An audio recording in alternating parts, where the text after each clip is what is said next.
नमस्कार दोस्तों, मैं रोहित आप सबों का अपने YouTube चैनल धीरज क्लासेस में एक बार फिर से हार्दिक हार्दिक स्वागत करता हूं। दोस्तों, आप सबों के सहयोग से हमारे YouTube चैनल में कुल 120 सब्सक्राइबर हो चुके हैं। आप सबों का बहुत बहुत थैंक यू। और आप सबों से फिर भी रिक्वेस्ट है कि अगर अभी तक आपने YouTube चैनल को सब्सक्राइब नहीं किया तो प्लीज़ जल्दी से सब्सक्राइब कर लें। और आज थोड़ा इतिहास से हटकर सामान्य विज्ञान की ओर हम लोग आ रहे हैं। उम्मीद करते हैं आज का ये सेशन आप लोगों को बहुत ही अच्छा लगेगा। तो ज़्यादा समय बर्बाद ना करते हुए आइए आज की वीडियो को शुरू करते हैं। दोस्तों, तो पहला क्वेश्चन आप सबों के स्क्रीन पर है, आप देख रहे हैं। आप लोगों से एक रिक्वेस्ट है कि आप भी इन प्रश्नों का उत्तर देने का कोशिश करें और अंत में मिला लें कि आपने कितने प्रश्नों का सही उत्तर दिया था। तो पहला क्वेश्चन है दोस्तों, आपके स्क्रीन पर आप देख पा रहे हैं, एवोगाड्रो संख्या का मान होता है। दोस्तों, हम लोग क्लास 8, 9, 10 से ही इन चीज़ों को जानने लगते हैं कि एवोगाड्रो संख्या जो होती है उसका वैल्यू कितना होता है। 4 ऑप्शन आपके स्क्रीन पर दिख रहे हैं। तो इसका सही उत्तर होगा दोस्तों 6.023 इंटू 10⁻23, यानी कि option B is right answer. Option B is right answer 6.023 into 10⁻23। दूसरे प्रश्न की ओर बढ़ते हैं। दूरी मापने की सबसे बड़ी इकाई क्या है? सोचिए दोस्तों आप लोग। Option A parsec, option B प्रकाश वर्ष, ऑप्शन सी धारा, ऑप्शन डी एम्पियर। दोस्तों, जैसे ही दूरी की बात आती है तो धारा और एम्पियर ऑप्शन से ख़त्म हो जाता है, क्योंकि ये दोनों चीज़ बिजली से, करंट से संबंधित है। अब बात आती है पारसेक और प्रकाश वर्ष। तो इसमें सही उत्तर होगा आपका प्रकाश वर्ष। नहीं होगा, प्रकाश वर्ष भी नहीं होगा। तो इसका सही उत्तर होगा पारसेक। यानी दूरी मापने की सबसे बड़ी इकाई क्या है? तो वो है पारसेक है। अगले प्रश्न की ओर आते हैं। एक प्रकाश वर्ष है। Option A 9.64 into 10⁻9 metre, option B 9.46 into 10⁻15 metre, option C 9.46 into 1018 metre, option C यहाँ पर पावर 18 होगा, आप लोग ध्यान देंगे, और ऑप्शन डी 9.46 इंटू 10⁻15 मीटर। तो दोस्तों, इसका सही आंसर होगा option B 9.46 into 10⁻15 metre. Next question है, 1 लीटर गैलन में कितना होता है? यानी 1 लीटर कितने गैलन के बराबर होता है? Option A 0.2642, option B 0.1642, option C 0.2442, option D 0.2341। तो दोस्तों, चौथे प्रश्न का सही आंसर होगा ए 0.2642, 1 गैलन के बराबर होता है। नेक्स्ट है, एक फर्मी में कितना मीटर होता है? एक फर्मी में कितना मीटर होता है? 10⁻⁻12 metre, 10⁻⁻15 metre, 10⁻⁻18 metre and 10⁻⁻10 metre. तो दोस्तों, 5 का करेक्ट आंसर होगा 15, यानी 10⁻⁻15 मीटर जो होता है एक फर्मी के बराबर होता है। नेक्स्ट क्वेश्चन, लॉगरिथम का आविष्कारक कौन है? लॉगरिथम का आविष्कारक कौन है?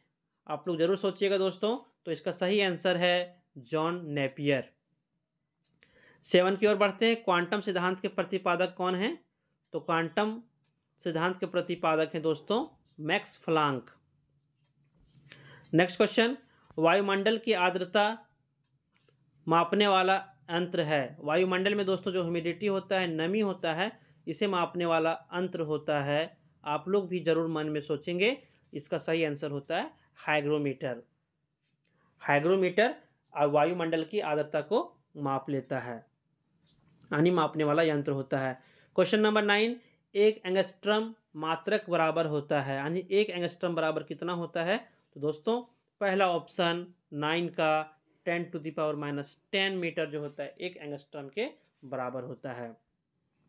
नेक्स्ट क्वेश्चन, पृथ्वी के उपग्रह का कक्षीय वेग निर्भर करता है, यानी जो पृथ्वी के उपग्रह होते हैं उसका जो सेंट्रल में वेलोसिटी होता है वो किस पे डिपेंड करता है? कक्षा के त्रिज्या पर, उपग्रह के द्रव्यमान पर, पृथ्वी से उपग्रह को दिए वेग पर, या सूर्य से उसकी दूरी पर। तो दोस्तों इसका राइट आंसर ए, कक्षा की त्रिज्या पर डिपेंड करता है। कक्षा की त्रिज्या पे डिपेंड करता है, वेग जो है इस पर डिपेंड करता है। क्वेश्चन 11, घड़ी की चाबी में संचित ऊर्जा है। दोस्तों जो घड़ी की चाबी होती है, जो हम लोग घड़ी की चाबी घुमाते हैं, आपने भी देखा होगा जो घड़ी होती है यहाँ चाबी दिया हुआ होता है, तो ये किस पे डिपेंड होता है? माने कि इसमें कौन सा ऊर्जा है? गतिज ऊर्जा, दाब ऊर्जा, स्थितिज ऊर्जा, या कोई भी नहीं। तो दोस्तों इसका सही आंसर होगा अस्थितिज ऊर्जा, यानी घड़ी की चाबी में अस्थितिज ऊर्जा संचित होता है। प्रश्न 12, यदि किसी पिंड के संवेग को 50% बढ़ा दिया जाए तो उसके गतिज ऊर्जा का मान क्या होगा? प्रश्न है दोस्तों, यदि किसी पिंड के संवेग को, मोमेंटम को 50% बढ़ा दिया जाए तो उसका गतिज ऊर्जा क्या होगा?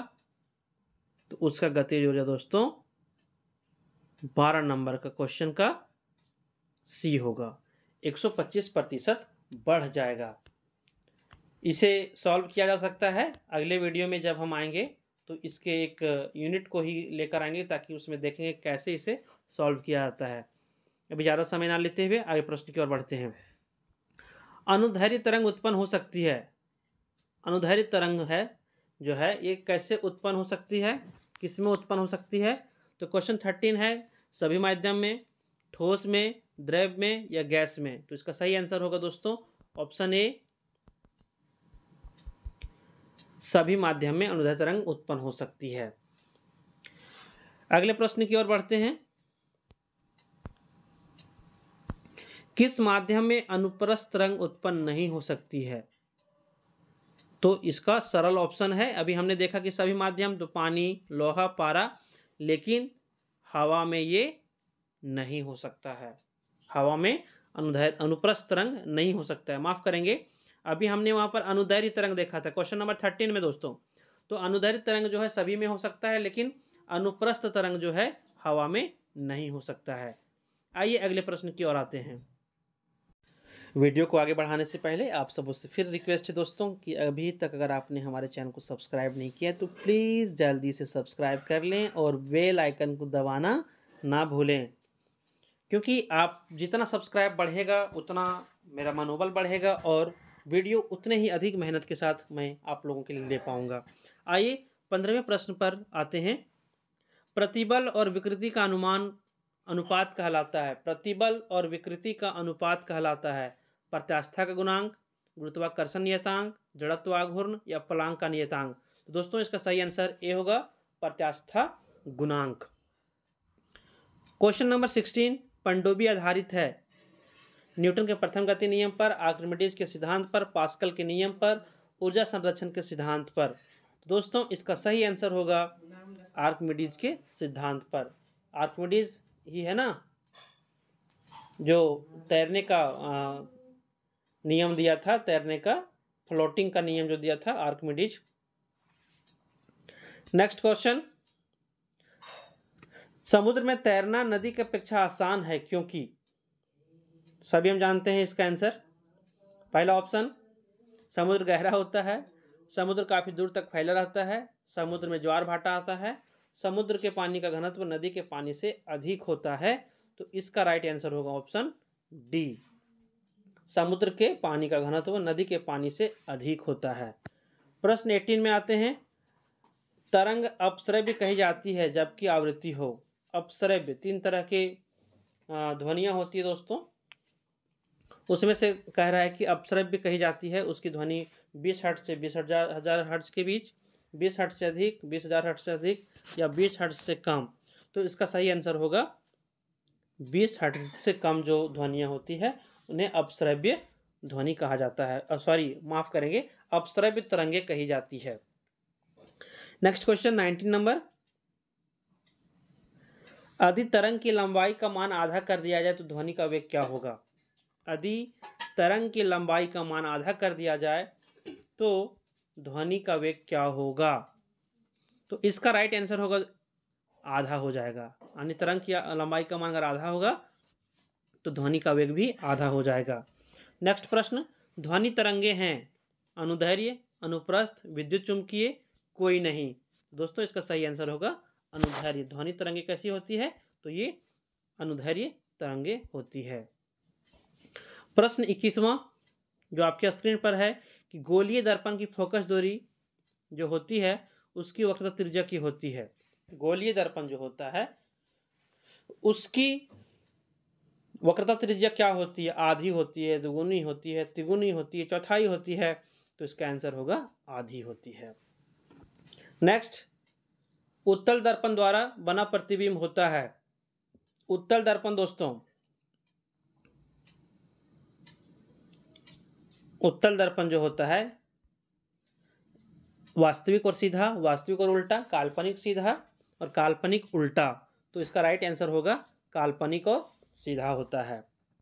नेक्स्ट क्वेश्चन, प्रकाश तरंग उदाहरण है ध्वनि तरंग का, विद्युत चुंबकीय अनुप्रस्थ तरंग का, पराबैंगनी तरंग का, कोई नहीं। तो दोस्तों इसका राइट आंसर होगा विद्युत चुंबकीय अनुप्रस्थ तरंग का। नेक्स्ट क्वेश्चन, फोटोग्राफिक कैमरे का अभिदृश्यक लेंस होता है। दोस्तों जो कैमरा में लेंस लगा होता है यहाँ पर, उसमें कौन सा लेंस होता है? तो उसके ऑप्शंस हैं अवतल, उत्तल, उभयोत्तल या कोई नहीं। तो दोस्तों इसका आंसर होगा उत्तल दर्पण होगा, ऑप्शन बी। नेक्स्ट क्वेश्चन, ये क्वेश्चन का उत्तर आप सभी जरूर जानते होंगे, अगर नहीं जानते हैं तो आपने पढ़ाई मन से नहीं किया है। E बराबर mc स्क्वायर को किसने प्रतिपादित किया था? रदरफोर्ड, आइंस्टीन, नील्स बोर्स या एनरिको फर्मी ने? तो दोस्तों इसका सही आंसर होगा आइंस्टीन ने। अगले प्रश्न की ओर आते हैं, थोरियम का नाभिक बदला जा सकता है। जो थोरियम होता है उसके नाभिक को, न्यूक्लियस को बदला जा सकता है यूरेनियम में, प्लूटोनियम में, पोलोनियम में या रेडियम में। तो इसका राइट आंसर होगा प्लूटोनियम में। अगले प्रश्न की ओर आते हैं दोस्तों, फ्यूज का पदार्थ का होना चाहिए, यानी उच्च प्रतिरोध का, निम्न गलनांक का, उच्च नम्यता का या उच्च गलनांक का।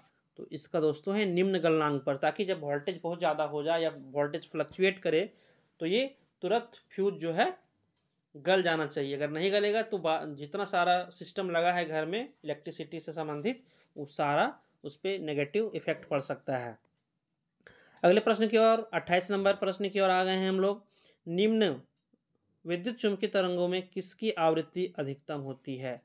एक्स किरण की, गामा किरण की, पराबैंगनी किरण की, अवरक्त किरण की? ये क्वेश्चन दोस्तों बहुत ही इंपॉर्टेंट है, बार बार एग्जाम्स में आते हैं। तो इसका सही उत्तर होगा गामा किरण। सबसे अधिक आवृत्ति गामा किरण की होती है। अगले प्रश्न की ओर आते हैं कि ऊर्जा का क्षय कम होता है, यानी सबसे कम होता है दिष्ट धारा में, यानी डायरेक्ट करंट में, प्रत्यावर्ती धारा यानी अल्टरनेट करंट में, ये डीसी है, ये एसी है, और दोनों प्रकार की धारा में या कोई नहीं। तो इसका राइट आंसर होगा दोस्तों दिष्ट धारा। जो डायरेक्ट करंट होता है इसमें सबसे कम ऊर्जा क्षय होता है। अगले प्रश्न की ओर, ट्रांसफार्मर किस सिद्धांत पर काम करता है या ट्रांसफार्मर किस सिद्धांत पर आधारित है? विद्युत चुंबकीय प्रेरण, स्वप्रेरण या अन्य प्रेरण? तो इसका राइट आंसर होगा दोस्तों बी, चुंबकीय प्रेरण पर ट्रांसफार्मर काम करता है। प्रश्न नंबर 31, घरेलू प्रकाश के लिए प्रयुक्त लैंप किस क्रम में जोड़े जाते हैं? जो घरेलू प्रकाश, जो घर में हम लोग इलेक्ट्रिसिटी जलाते हैं, बल्ब जलाते हैं, श्रेणी क्रम में, समांतर क्रम में, मिश्रित क्रम में, कोई निश्चित नहीं। दोस्तों इसका राइट आंसर होगा बी, समांतर क्रम में, यानी पैरेलली हम लोग घर में जोड़ते हैं। नेक्स्ट है, ऊष्मा किस प्रक्रिया से सर्वाधिक तीव्र गति से स्थानांतरित होती है?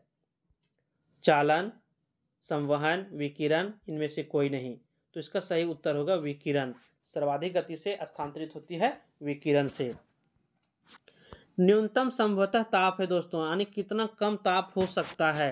-273 degree Celsius, 0 degree Celsius, -300 degree Celsius या 1 डिग्री सेल्सियस। तो दोस्तों इसका आंसर होगा -273 डिग्री सेल्सियस जो है न्यूनतम ताप संभवतः हो सकता है। अगले प्रश्न की ओर आ चुके हैं हम लोग। यदि वायुमंडल ना होती तो दिन की अवधि क्या होती? बहुत ही रोचक प्रश्न है कि अगर वायुमंडल ना होती तो क्या होता? अवधि कम होता, ज़्यादा होता, अपरिवर्तित होता या आधी होता? दोस्तों इसका राइट आंसर होगा कम होती, ऑप्शन ए। अगले प्रश्न, सूर्य ग्रहण के समय सूर्य का कौन सा भाग दिखाई देता है? ये बहुत ही फेमस क्वेश्चन है दोस्तों, बहुत ही इंपॉर्टेंट क्वेश्चन है। तो ऑप्शन है वर्णमंडल, कोरोना, प्रभाव मंडल या कोई भाग नहीं। तो इसका राइट आंसर होगा दोस्तों कोरोना, जिसे किरीट भाग भी कहते हैं। यानी सूर्य ग्रहण के समय सूर्य का कोरोना भाग दिखाई देता है। दोस्तों आज की वीडियो का लास्ट प्रश्न जो काफी इंपॉर्टेंट भी है, सूर्य के प्रकाश का आंतरिक परावर्तन हो सकता है यदि प्रकाश, आंतरिक परावर्तन हो सकता है यदि प्रकाश वायु से कांच में जाए, वायु से जल में जाए, कांच से वायु में जाए या जल से वायु में जाए। तो दोस्तों इसका सही आंसर होगा सी नंबर, कांच से वायु में जाए। तो दोस्तों आज था ये, आज फिजिक्स से रिलेटेड क्वेश्चन जो सभी प्रकार के एग्जाम्स, जीडी, एसएससी, जितने सारे कंपटीशन होते हैं सब में इस तरह के प्रश्न जरूर पूछे जाते हैं। तो अगर आपने अभी तक सब्सक्राइब नहीं किया तो सब्सक्राइब कर लें, लाइक करें, कमेंट्स दें अपना कैसा लगा आपको वीडियो, शेयर करें ताकि अधिक से अधिक लोग इस वीडियो का लाभ उठा सकें। और आप सभी अपना ख्याल रखेंगे दोस्तों। जय हिंद, नमस्कार।